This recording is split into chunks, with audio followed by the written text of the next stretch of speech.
ಕನಸಲಿ ತುಂಬ ಕೆಟ್ಟಿರುವೆನು ನಿನ್ನನ್ನು ಕೇಳದೆ, ರೆಕ್ಕೆಯ ನೀನೆ ಕಟ್ಟಿರಲು ಈ ಹೃದಯವು ಹಾರಿದೆ. ನನ್ನ ಕೌತುಕ ಒಂದೊಂದೇ ಹೇಳಬೇಕು, ಆಲಿಸುವಾಗ ನೋಡು ನನ್ನನ್ನೇ ಸಾಕು.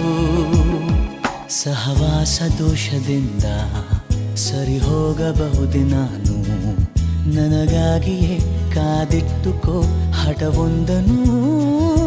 ಕೆಳಗುವ ಮುನ್ನವೇ ಪರವಶನಾದೆನು, ಅರಿಯುವ ಮುನ್ನವೇ ಪರಿಚಿತನಾಗಲಿ ಹೇಗೆ ಪ್ರಣಯಕ್ಕೂ ಮುನ್ನವೇ.